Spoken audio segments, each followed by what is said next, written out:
حکومتی ہاتھ چاہے وہ عقیل ملک صاحب کے ہوں یا جناب اعظم نذیر طارڑ صاحب کے ہوں، وہ قانونی طور پر لمبے تو بہت ہے، باثر بھی بہت ہے، صاف ہے، کیونکہ جناب احمد ویس صاحب فرما رہے ہیں کہ اس میں نا 26ویں 27ویں ترمیم کی گرد ہے جو ہاتھوں پر ہے، اسی لیے عدلیہ انگوٹھے کے نیچے ہے۔ منیر صاحب مجھے بڑا جو ہے نا، آپ کو ایک چیز جو ہے جو آپ کو فائدہ نہیں ہے جی، آپ نے صرف کوئی ایک دور دیکھو گا، دو دور دیکھو گا۔ جی، میرے خیال ویس صاحب نے بھی میری طرح کوئی 6-7 قسم کے اس طرح کے دور دیکھ چکے ہیں۔ جی، وہ کہتے ہیں مٹاتا ہے پیر و جواں کیسے کیسے، بدلتا ہے آسماں کیسے کیسے۔ ویس صاحب جب آپ یہ مزے لوٹے تھے آپ تو اس وقت احساس کر دیا کرتے اور ساکر نثار صاحب کی عدالت کو انجوائے نہ کرتے اور نہ عمر طاہر بلیاہ صاحب کی عدالتوں کو انجوائے کرتے تو آج آپ کی شکایت جو بڑی درست ہے اس کو لیگ کی بیسی ہوتی۔ کرائسس ملک کا کیا ہے کہ یقین ایسے ہم جھاڑ کے کھڑے ہو جاتے ہیں۔ مجھے تو تکلیف اب بھی ہو رہی ہے کہ زیادتی ہو رہی ہے، لیکن زیادتی کا سلسلہ اب تو نہیں شروع ہوا۔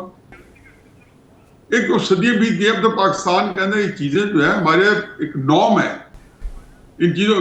باقی یہ ہے کہ جیسے عقیل صاحب کہہ رہے ہیں کہ دیکھو مجھے نہیں پتا کورٹ کا کیا ماحول ہے، کس ماحول میں اسلام کیا گیا ہے، اسلام کا سٹائل کیا ہے، کورسو کنڈیشن ہے، اور پھر کورٹ کے اندر میں نے تو گڈ مارننگ سر کرتے کبھی کسی کو نہیں دیکھا کہ وہ آئے اور پہلے کہ وہ ایک آپ کو پتہ ہے آپ جھک کے اندر جاتے ہیں عدالت میں کہ آپ کتنے سینئر وکیل ہیں اور کتنا پہ ینگ جج بیٹھا ہے اور جھک کے بیک کیے بغیر منہ میں نکلتے ہیں۔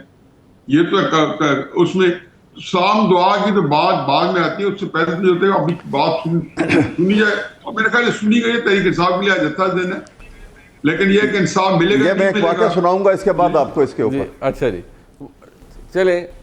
تو بہرحال دیکھیں جی تحریک انصاف جو ہے وہ کہتا ہے you live by the sword you die by the sword. بعد ایک طریقے سے انہوں نے زندگی گزاری ہے، اب اسی طریقے سے ان کو جو ہے نا اسی تلوار کے نیچے ان کی گردن آئی ہوئی ہے۔ اب مجھے تو جو ہے میں تو ہوتا تو کیا شکایت کرتا، اب ان کو شکایت ہوتی ہے کسی کو تو بس دیکھ لیں۔ ان کا گلہ یہ ہے کہ اس دفعہ سر ان کا گلہ یہ ہے کہ اس دفعہ جو تلوار ہے نا وہ اس کی دھار بہت تیز ہے، اور وہ عقیل ملک صاحب کی مسکراہٹ جیسی ہمارے بھائی ہیں وہ تو محسوس نہیں ہونے دیتے، لیکن ان کے قانون کی دھار بہت تیز ہے۔ آپ نے دیکھا نہیں ہے کہ فارم 47 جو ہے وہ آر ٹی ایس سے تیز تھا، ابھی اس سے بھی زیادہ تیز ہوگی، مثالہ تیز تھا اس دفعہ۔ یہ تو کوئی پیچھے سے کبھی آپ نے دیکھا نہیں ہے کہ اس کے اوپر امپروومنٹ کر دیا انہوں نے، اور یہ میرا خیال ہے اسسمنٹ ہی نہیں ہے کس تلوار کے نیچے آئی ہے۔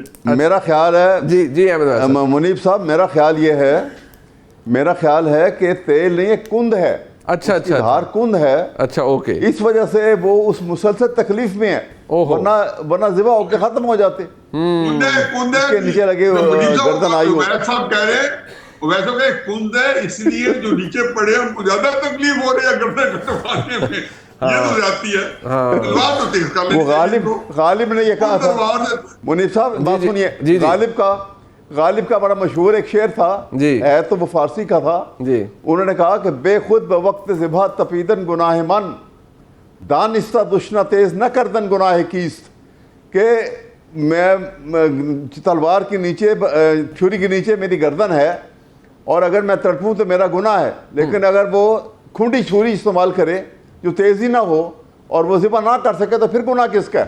ہوئے سر اس جو آپ نے ابھی بتایا ہے سر، اس کے اندر تو اتنی تکلیف چھپی ہوئی ہے، یقین مانے اس سے مجھے احساس ہوتا ہے، اس سے مجھے احساس ہوتا ہے کہ عقیل ملک صاحب کی حکومت کو بھی کچھ ایک واقعہ میں آپ کو کوئکلی آپ بتا دیں۔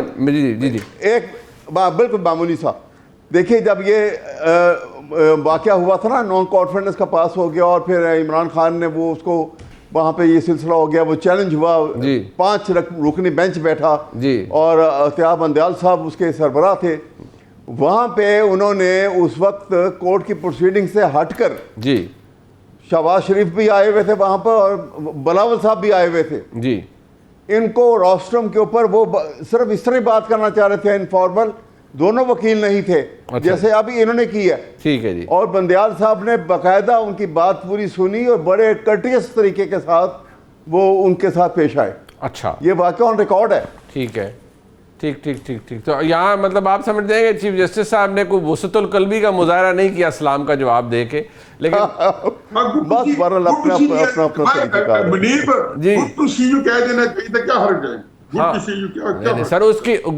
Good to C you. دراصل احمد اویس صاحب ان کو شاید ان کی جماعت کو عادت گڈ ٹو سی یو والی ہے. اب جو عقیل ملک صاحب کی حکومت ہے نا, اس کے دور میں عدلیہ مختلف ہے. وہ اب بقول احمد اویس صاحب کے وہ 26ویں 27ویں ترمیم کا پروڈکٹ ہے. ایک بات جو بڑی دلچسپ ہے اس میں عقیل ملک صاحب کہ یہ چلیں آپ اس سے جان چھڑائیں, لیکن پی ٹی آئی کے دوست جناب جیسے احمد اویس صاحب ہیں وہ سارے کہتے رہیں گے کہ آپ نے یہ سارا بندوبست کیا ہے نا کہ عمران خان صاحب کا نہ کیس لگے نہ کچھ ہو, عدلیہ آپ کی مٹھی میں ہو. لیکن جس طرح سے معاملہ آگے جا رہا ہے, چاہے وہ ان کی صحت کا معاملہ ہو چاہے دوسرے معاملات ہو, اس پہ کوئی تصفیہ یا آپ کی طرف سے کوئی کمپرومائز نظر نہیں آتا. اب بھی ان کی فیملی کا ڈیمانڈ وہی ہے کہ ان کو آپ ہاسپٹل منتقل کریں, ان کی فیملی جائے وہ وٹنس کر لے کہ خان صاحب ٹھیک ہے. ان کی ہمشیرہ کہہ رہی ہیں کہ عمران خان صاحب کو, علیمہ خان صاحبہ نے ایک ڈیجیٹل چینل سے بات کی جو غیر ملکی ہے, کہ سلو پوائزننگ کی جا رہی ہے عمران خان صاحب کی. یہ بڑا سیریس چارج ہے عقیل ملک صاحب. دیکھیں یہ بالکل اپنی پولیٹیکل مائلیج گین کرنے کے لیے جو تمام تر بیانات دیے جا رہے ہیں یا پولیٹیکل نیریٹو بلڈ کرنے کے لیے جو دیے جا رہے ہیں وہ انتہائی افسوسناک ہیں. اب ایک درخواست دی ہے, بالکل آپ کی نظر سے بھی گزری ہوگی, کھوسہ صاحب نے ارلی ہیئرنگ کی جو ایک سی ایم دائر کی ہے, اور اس میں پھر کہا ہے کہ جی آپ ان کو ٹرانسفر کریں شفا انٹرنیشنل ہاسپٹل جو کہ پرائیویٹ ہاسپٹل ہے. کیونکہ ایک تو جو کہہ لیں کنفیوژن کریٹ کرنے میں تو ماہر ہیں. جب کنفیوژن کریٹ کی تو علیمہ صاحبہ نے اس ٹائم کہا تھا کہ الشفا آئے ہاسپٹل کا جو ہیں الشفا آئے ہاسپٹل کے ڈاکٹرز ہونے چاہیے. پھر ڈاکٹر ندیم گئے, آپ نے دیکھا کہ وہ پینل کا حصہ تھے, میڈیکل ٹیم کا حصہ تھے. ایشو یہ ہو گیا کہ اب وہ اس کو شفا ہاسپٹل بنایا جا رہا ہے اور شفا انٹرنیشنل ہاسپٹل کا کہا جا رہا ہے. یہ میری تو سمجھ سے بالاتر ہے کہ کیا جو اسپیشلسٹ دو ہیں, آنکھ کا کوئی بھی مسئلہ ہو یا کوئی بھی ایشو ہو, امراض چشم میں اگر کوئی بھی شخص مبتلا ہو, تو جو ویل نون ہاسپٹل ہے وہ Al-Shifa eye care trust hospital ہے. پورے ملک میں سب کو پتہ ہے کہ one of the best hospitals ہے.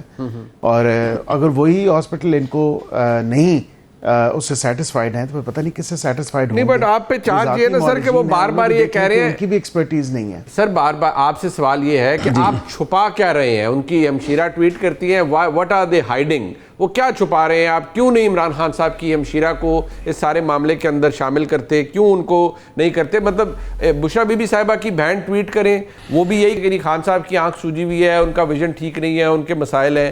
جو عمران خان صاحب کی ہمشیرہ ہیں محترمہ نورین نیازی صاحبہ, اگر میں سنواؤں, وہ تو ظاہری بات ہے اپنی بھائی کی محبت میں اس قدر وہ کیریڈ اوے ہیں